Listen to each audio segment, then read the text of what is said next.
आप कहना चाह रहे हैं कि सनातन धर्म एक सहनशील धर्म है जो हर चीज को एक्सेप्ट करती है, इसमें इसमें जो रिग्रेशन की भावना है वो नहीं है।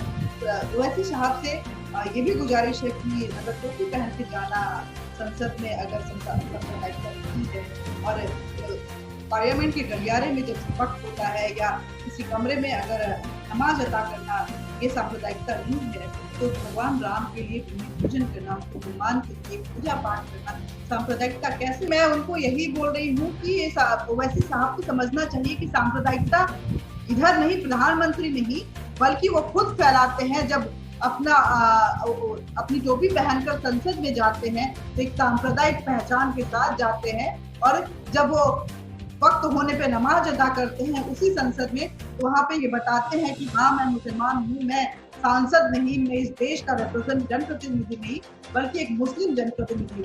तो इससे गुरेज नहीं कर सकते। लेकिन खैर ये बहरहाल ये बात आपने अच्छा कहा कि वो राक्षस प्रवृत्ति के लोग हर युग में होते हैं, तो इस युग में भी हैं, इस काम में विघ्न डालने की कोशिश करेंगे, लेकिन शुभ कार्य कभी रुकता नहीं है। लेकिन इन सब के बीच में क्योंकि आप इस राम मंदिर निर्माण के युद्ध, रामलला के युद्ध के साक्षी रहे हैं, कई ऐसे प्रकरण हुए जो आपकी आंखों के सामने, उस समय आप जर्नलिस्ट थे और उसके कवरेज के लिए गए हुए हैं, जिसमें 1990 में जो पहली बार बाबरी मस्जिद पे ध्वजा फहराई गई थी, कोठारी बंधुओं ने फहराया था सबसे पहले, लेकिन उनका जब देहांत, उनको जब मौत के घाट उतार दिया गया था, नरसंहार जो हुआ था जिसमें न जाने कितने राम भक्त हैं, उनकी जान चली गई थी। ये एक अच्छी बात है कि राम मंदिर न्यास की तरफ से उन सबको बुलाया नहीं गया है, उन राम भक्तों को याद रखा गया है, और उन कार सेवकों को भी अगर वो नहीं भी है तो उनके परिवार को निमंत्रण जा रहा है, कोठारी बंधु के परिवार को भी निमंत्रण गया है। कैसा महसूस करें, क्योंकि आप चश्मदीद है उस मौत के, उस सही कहा आपने अनिता जी, बहुत सही कहा। देखिए आज क्या स्थिति है, वो कोठारी बंधु से मैंने जैसे पिछली बार भी कहा था, कोठारी बंधुओं से उनकी मौत के लगभग आधी पौन घंटे पहले मेरी मुलाकात हुई थी दिगंबर अखाड़े में। आज वो रामचंद्र दास नहीं है, इसके बहुत बड़े, जिसको कहना चाहिए कि जिनका अंशदान रहा है पूरे आंदोलन में, वहीं पर अखाड़े में इन लोगों ने हमारी जलपान कराया। मैंने इनसे कहा था कि देखिए आप 30 अक्टूबर को उस विवादित ढांचे की चढ़े थे ऊपर, और आप सबसे पहले दोनों भाई थे कि जिन्होंने भगवा लहराया था। आप पर विशेष निगाह है और आप थोड़ा बच के रहिएगा। तो दोनों का जवाब था कि सर, अरे राम काज के लिए आए हैं, प्राण भी चले गए तो कोई बात नहीं, प्रभु राम से तो मिलन होगा। मुझे नहीं मालूम कि प्रभु राम से मिलन होगा कि नहीं, लेकिन हाँ मैं इतना जरूर जानता हूं कि ट्रस्ट ने, जिन्होंने लगभग 50 उद्योगपतियों को, सुना है मुझे अभी कंफर्म नहीं है, 50 उद्योगपतियों को बुलाया। उस भीड़ में मुझे नहीं मालूम, हो सकता है कि उसके लिए कुछ ये लालसा रही हो कि आप इसके लिए कुछ करें, राम मंदिर में अपना अंशदान करें, लेकिन पूर्णिमा बहन को, यानी कोठारी बंधुओं की बहन को, पूर्णिमा को अगर इस अवसर पर आमंत्रित किया है तो इसके लिए जो ट्रस्ट है वो साधुवाद का पात्र है, और इन भाइयों की आत्मा को बहुत शांति मिलेगी। मैं जानता हूं कि कोठारी बंधु के माता पिता वो बहुत अशक्त और वृद्ध हो चुके हैं। उनके भाई साहब से मैं मिला था, उनके चाचा जी से, जो रविंद्र संगीत का हिंदी रूपांतर करके जगह जगह गाते रहे हैं, और वो बहुत, उनको भी कोई तरह की सहायता नहीं मिली। मुझे आज की तारीख में नहीं पता कि इस परिवार की स्थिति क्या है, लेकिन आपने जब बताया मुझे बहुत खुशी हुई कि ये इनको याद तो किया गया। और उसी के साथ साथ मुझे खुशी होती है कि कल्याण सिंह ने, जो उस समय तत्कालीन मुख्यमंत्री थे, और उन्होंने रामलला के लिए, इस कार सेवा के लिए 1992 में वो उन्होंने कहा था कि मेरा प्राण भी चला जाए तो कोई हर्ज नहीं है। उनको भी आमंत्रित किया गया है, और उनकी यही इच्छा है कि वो मंदिर निर्माण को देख करके और रामलला के मंदिर को भव्य देख करके ही वो प्राण त्यागे।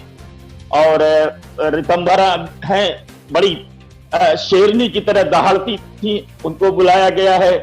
उमा जी को तो मैं कभी नहीं भूल सकता, उमा जी को तो मैंने हर बार देखा है, कि वो जिस दिन वो नरसंहार हुआ था वो भी सबसे आगे बैठी हुई राम धुन गा रही थी। भगवान की कृपा से वो बच गई, उनको ईश्वर ने बचा दिया। तो उनकी भी भूमिका बड़ी अहम रही है। उनको भी बुलाया गया है, कटियार भी आ रहे हैं, लेकिन मुझे लगता है कि शायद मुरली मनोहर जोशी और आडवाणी जी वो शायद ना आ पाए, ऐसा अभी सूत्रों से पता लगा है। अभी कंफर्म नहीं है, लेकिन हाँ, इसमें दो राय नहीं इसमें दो राय नहीं कि आडवाणी जी की अग्रिम भूमिका रही है।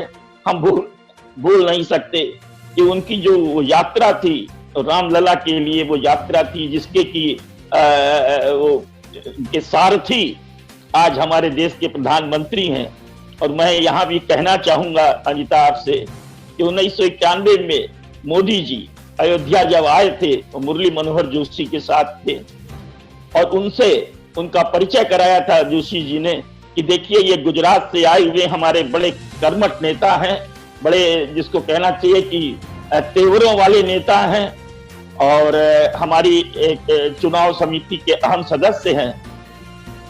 तो पूछा लोगों ने, मोदी जी आप अयोध्या कब आएंगे?